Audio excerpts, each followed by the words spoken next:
Next, from the files of the Florida Highway Patrol, Trooper David Sellers' encounter with two drunk and angry men. Actual troopers portray those in our reenactment of Trooper Sellers' real story.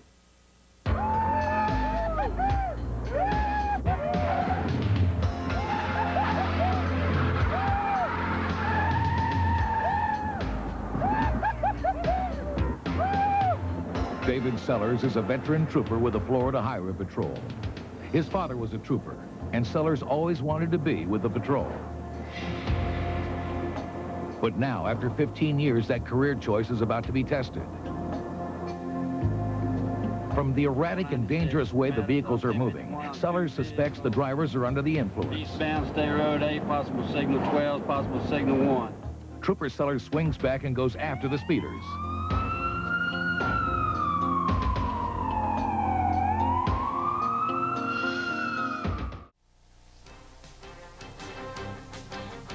This is Eyewitness News at 5:30 on WCTV. Just keep me on time, Hughes. Mike, Q. Good afternoon, everyone. The governor's race shifts into high gear as Republican Jeb Bush names his running mate. That running mate is current Education Commissioner Frank Brogan. Bush made the announcement first thing this morning in Tallahassee. Show him 30 seconds. Brogan's name was not mentioned as a possible running mate until last week. Of course, Bush and Brogan are now likely to square off against Buddy McKay and Rick Danzler, who announced their ticket last week. We'll have more on this story in just a moment. First, we need to update Stand by, show him countdown. Show him 15, 14, 13, 12, stand by for 11, 10, 9, 8, 7, 6, 5, 4, 3, 2, 1. Frame sync 4. Well, good evening from Flagler County, where it's been a long 6 weeks here. Mother Nature, actually, though, been a lot kinder to firefighters here over the last several days. But today, it was like she was a completely different person, finally giving what so many people here had asked for. Do I need to roll this? So long ago. Okay. It was almost too good to be true. I can take it out. On the morning the fires were contained, and thousands of residents were given the gift of going back to their homes, Mother Nature may have given firefighters the best present of all: rain. We're happy to see it finally. They keep saying it's going to rain. We're looking for the rain. We hope it's more and more every day. Containment is the best word firefighters have heard out of these woods for a long time. Rain, the best thing they felt. But it's still nowhere near as good as the feeling of going home. Experts insist that Lucas it could is take custom, up to 10 isn't he? inches of rain to quench these fires. We lost him. And this was nowhere We don't near have his that IFB. amount. But on the faces of the thousands of former evacuees, there were smiles for the first time in days. And although there were still a lot of questions, I'm hoping for the best. The best was yet to come. But we trusted in the Lord, and we trusted in the firemen, and they protected us. They protected our home. Thank you. More than 90% of the homes in Flagler County had been saved, in some cases within inches of burning to the ground. We're so grateful to the fire department, everybody coming in. I mean, look at it, it's not even touched. Although miracles were easy to find, they weren't everywhere. I feel like I've come to a funeral. More than 200 homes have been lost already. For their owners, this afternoon's rain did little, except to hide the tears. The end may finally be in sight. Nobody here wants to say that out loud. There have been so many jinxes here over the last Stand by their mics. They don't need that one, too. That's the storyline tonight from Flagler County. Lee Cowan, CBS News.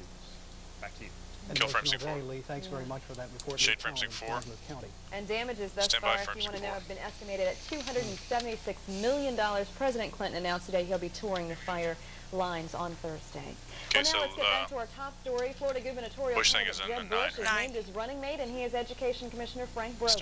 Some say that Brogan is a safe and a solid choice. With more on today's announcement and reaction to it, we want to join John Lucas, who is downtown. Hi, John.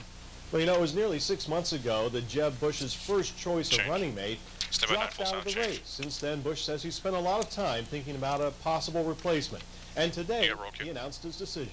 9 full sound. Jeb Bush said he was looking for a running mate who possessed enthusiasm and limitless energy. He says he found those qualities in Florida's Education Commission. Frank Brogan is my choice for Lieutenant Governor. Brogan, who had already announced he would run for re-election, says he started talking with Bush last week about becoming Bush's running mate. In accepting the offer, Brogan gives up a cabinet post that many believe he could have kept for another 4 years. But he says he's not giving up his commitment to public education. He says as a member of a Bush administration, education would remain one of his main focuses. And I will continue to spearhead his efforts on behalf of public education and education in general. And so I fully intend to be a very, very active lieutenant governor. In choosing Brogan, Bush hopes to avoid the controversy that forced his first choice for running mate, Secretary of State Sandra Mortham, out of the race.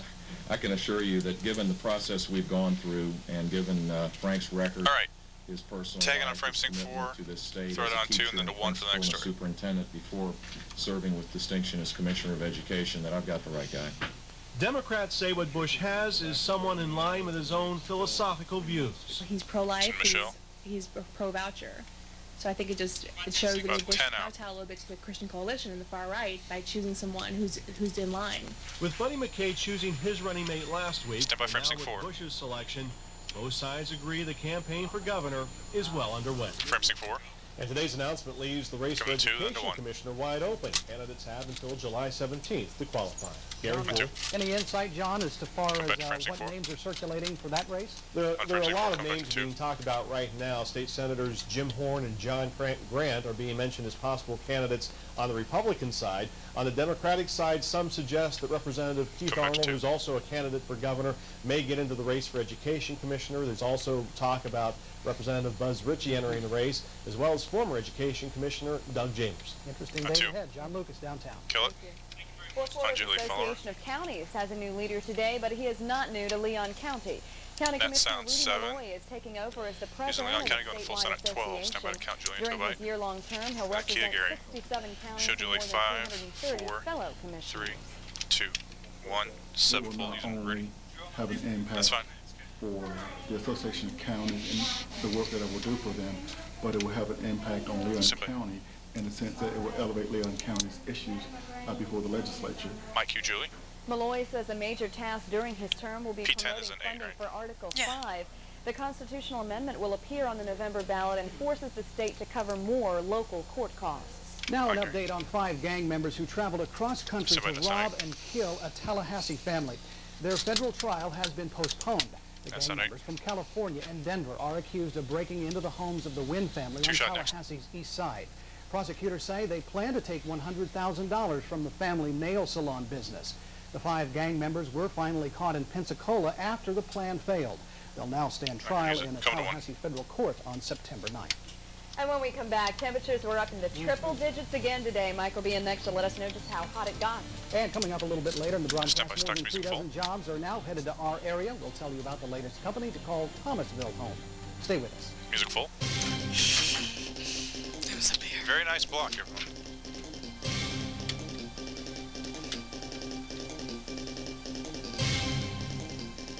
Stand by on 5. Roll 5 and music down out.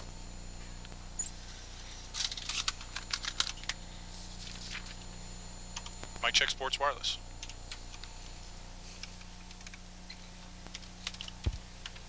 Checking Sports Wireless. Got it?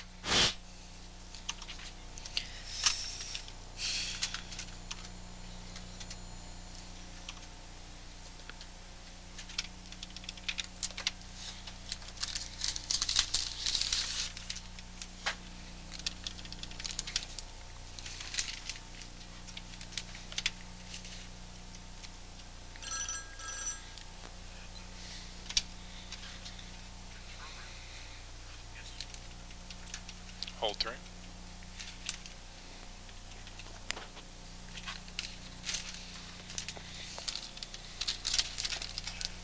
Mike check McCall, please.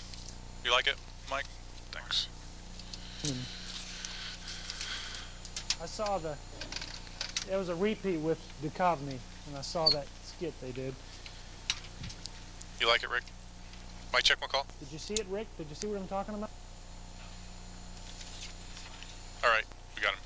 Park him last spot, come to camera 2.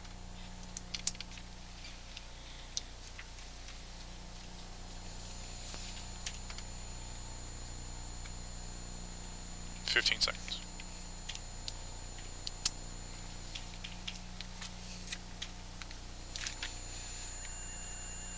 5 seconds, stand by 2. And Mike Kumel. And Mike is here now. You know, I'm glad to see that Central Florida got some of the rain that they so badly need, but boy, is it hot here. We didn't get any. I stepped outside just before the newscast, and it just blows you away. Yeah, it's the same heat we've been dealing with, and once again, just a couple of showers, but you're right, at least some welcome news somewhere in the state of Florida with some showers. We're going to show you those in a moment. We'll show you 2 minutes. Thumbs up to McCall. But you can tell there's nothing in Thomasville or Tallahassee at the moment because they're still in the upper 90s. Hitchhiker to McCall. Dew point of 69 makes humidity 40%, falling barometer southeast wind at 8 miles per hour. Dothan right now 100, along with Mariana, the hot spots. But notice Daytona Beach down to 77. They've had almost an inch of rainfall with some welcome showers down over central and north central Florida. But that's really been the exception across the rest of the state. Go ahead and do what you got to do, James. See, there's just not a whole lot of activity across North Florida. A couple little isolated showers, and even down over South Florida, just a couple. But the little area, really just where they need it. Over east central Florida, say from around Titusville up to Daytona Beach, getting the heaviest rainfall right now. It's the sea breeze interaction. You get sea breeze coming in from the east coast and the west coast, kind of meeting in the middle, heading south some showers and thunderstorms. And one little extra impulse is an area of low pressure off the coast of South Carolina, helping to enhance some of the showers too. You can pick them out on the closer look. You see from around Gainesville to Daytona down to 1 minute, Orlando, McCall, 1 minute. even a few just east of Tampa. And also, you look across our neighborhood and you see just isolated showers, and mainly being over the western sections, over Liberty, over towards Jackson and Calhoun counties. But even those have only been isolated. And as you might expect, the thunderstorms over central Florida have a lot of lightning, which could compound the problem a bit, but at least they're getting some welcome rainfall. As far as our weather pattern, it is really the broken record. We're talking about high pressure in control. Still notice the northerly flow of the clouds and showers. 30 seconds to McCall, 30 seconds. Again to our north, not expected to move a whole lot. If anything, start to retreat back towards the north tomorrow. That area of low pressure, it's helping some of the showers today, moves out into the Atlantic. And by the way, we're still looking at a tropical disturbance down south of Cuba, but that's all it is. Reconnaissance planes still out there looking at it, but right now, 15 seconds. More than disturbance. We'll keep you posted. Doppler 6 radar on the live scan. There are the showers just west of Lake Talquin, also southern portions of Liberty County, not showing a whole lot of movement. He's there. Headed out this evening. 20% Come to the nasty foreshot on showers, maybe a thunder shower, but muggy by morning with a low of 73. Tomorrow, wrap to McCall, wrap. 100. Rain chance still only about 20%. Tilt up a little bit. And then we'll watch that tropical moisture, right and if by some miracle it comes up our way, Hold 2. it will increase our rain chances. But right now, I'm not looking for it. The temperature's still floating around 100. And we're getting used to those 100-degree temperatures. I'd like to think I was getting used to them, but... Wrap. All right, Mark joins us now, and more news coming out of FSU today, right? That's right. Yet another press conference. Remember last week, Dan Kendra told us he was going to sit out the upcoming football season. Today, the heir apparent met with the media. We'll hear from him next in sports. Music full kills Mike. And roll 5, music down now.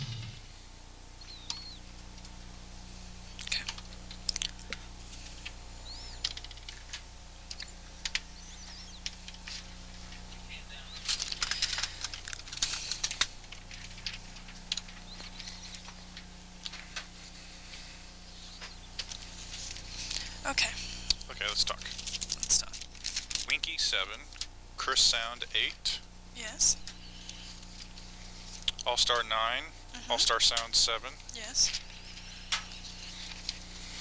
Women's Open 8. Ditka 9. Yep. Oh no, not that one again. Wait. Bump 7. Wait 1 second. Winky 7, Chris Sound 8, All-Star 9. Right. All-Star Sound 7. 7. Okay, I got it. I messed up on my little paperwork here. Women's Open 8. Yeah. Ditka singing 9. And then Bump 7. All right, good. What do you mean? Not that thing again. What do you mean by that? Were you here last night? Yeah. Where Ditka sings "Take Me Out to the Ball Game"? Oh yeah. Well, we're hearing it today. It's pretty bad. In case you missed it, right?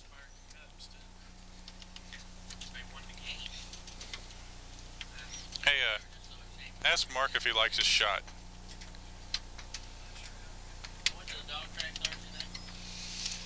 Bet on 10 races. My wife bet on 10 races. Uh-huh. For 20. Ouch. But I think didn't win. After a while, it just gets depressing. Just hasn't been a good week. Last spot. How you doing? Me? Yeah. Good. Is that Mike up there? Yeah. Mike's playing golf. Holly was just wondering who was back there swearing. 5 seconds to rushing, standing by, coming to 3. And Mike Q.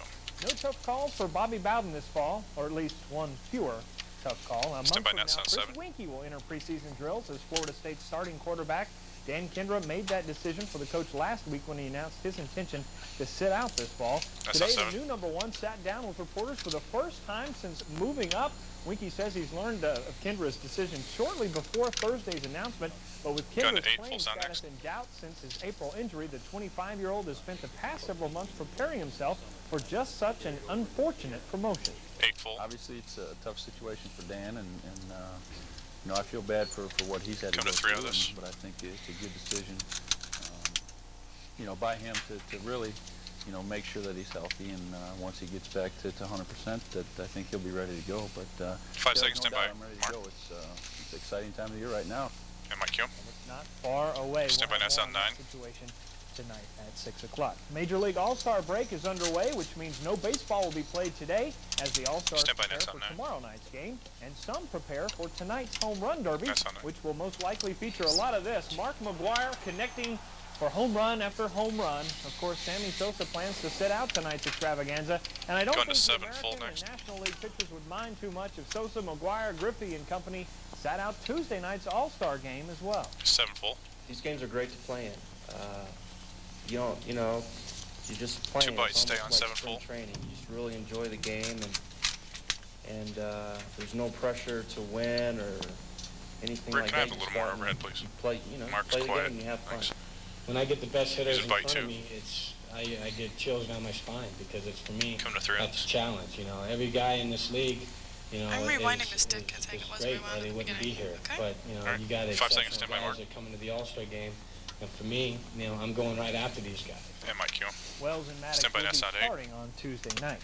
Well, the youth movement in golf is not limited to the PGA. For example, this weekend's U.S. Women's Open ended with a tie for first between two 20-year-olds, a rookie and an amateur. Today, after 18 playoff holes, they were still deadlocked, and so they went to a sudden death playoff. The amateur, a student at Duke, Jenny Chusiraporn, had a chance to take the lead with a birdie putt on the second sudden death playoff hole, but it was not to be. She could only hope that final round leader Say-Ray Pak would miss her birdie attempt. And it wasn't an easy putt by any means, but that didn't stop Pak, who becomes the youngest woman to win the U.S. Open at age 20 and the youngest woman to win 2 majors in a rookie season on the 92nd hole of the 1998 U.S. Open. Stand by 9. And to celebrate, we turn to the musical stylings of Mr. Mike Ditka. 9 full.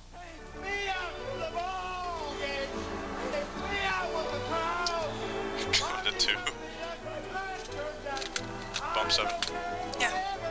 5 seconds, stand by. And Mike. God bless him for trying. That's right. Mike Ditka, a real Renaissance man. Does he ever stop yelling? No, he Never. doesn't. Thank you, Mark. Thank you, Mark. Coming up next in today's Medical Minute. A tiny spring may offer new hope to patients at risk for stroke. We're going to tell you about it and tell you where you can get more information Don't worry about it, Rick. when we come back. And roll 5, music down and out. I was like, if we didn't have it, might as well just...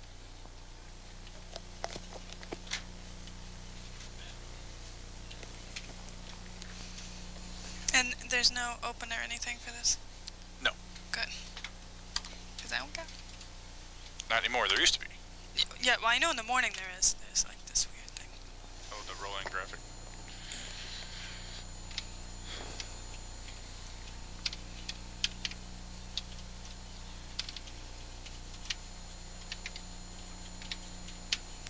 Come to 2.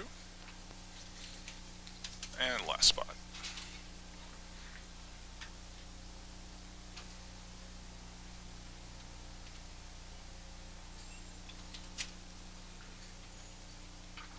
So you're doing the 6-2, Matt?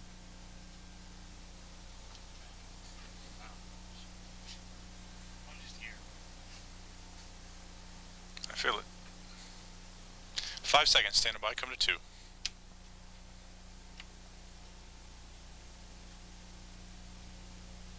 And Mike Q.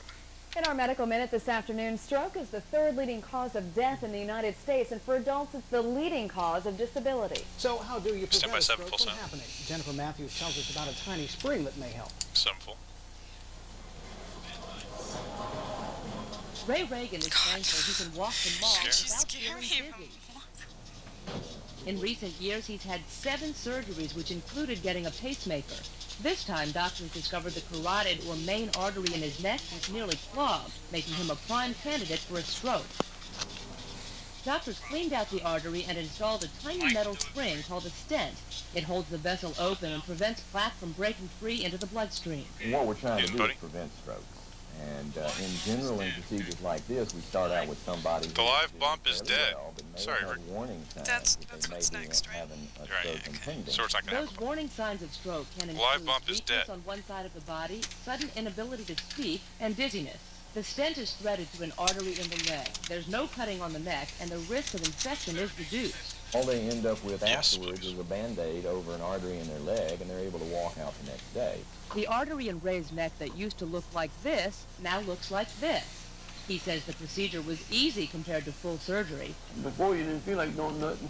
The stent procedure about costs 5 seconds the out. same as surgery, Stand by. and in clinical trials has shown a 95% success rate. Jennifer Matthews, Channel 6, Eyewitness News. And if you would like more information, please contact the American Heart Association in Dallas, Texas, number 312-908-7966. We'll take a short break. When we come back, we'll tell you about some new jobs headed to our area. Stay with us. Roll 5 and music down now. Is Mike up there? He's not available. Okay. I'm missing. Do you need something? No, I'm just missing a couple tapes I wanted to ask him about for the 6. So. All right, guys, we have to do it straight. Live shot's dead.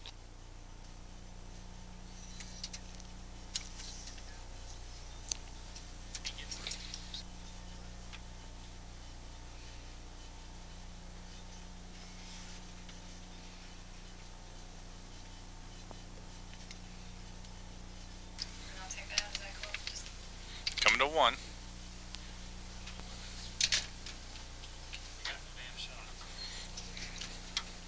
All right, everyone, we're doing this as a package. No live portion of this. 5 seconds, stand by, coming to 1.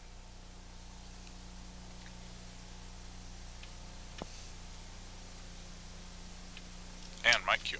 The city of Thomasville has yet another notch on its belt. It's a plastics industry that has announced plans to open a plant in the city of Roses. And with more on what it makes and how many jobs it will create, Josephine Smith has the details. 7 full.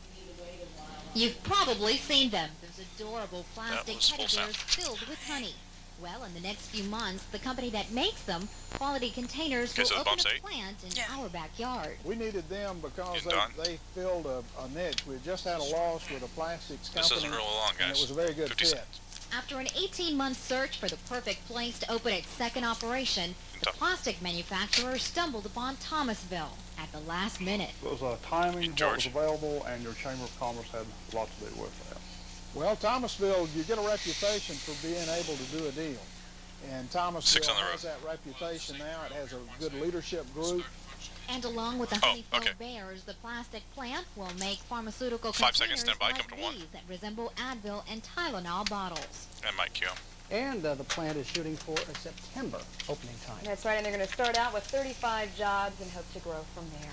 When we come back, everyone, we will take a short break, but we're also going to check in with a Tallahassee boy who is riding roller coasters on the road music. coast to coast.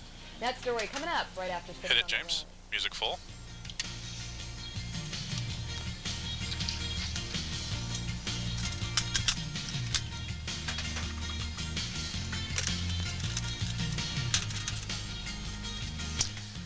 Right now, as of right now, I am missing a tape in the first block for the 6. Okay. Okay. Well, they should be downstairs if you want to go look for them. Oh, wait, there's Matt. Matt, they're missing a tape in the A block of the 6. Which one is it, honey? And roll 5, music Peace down agreement?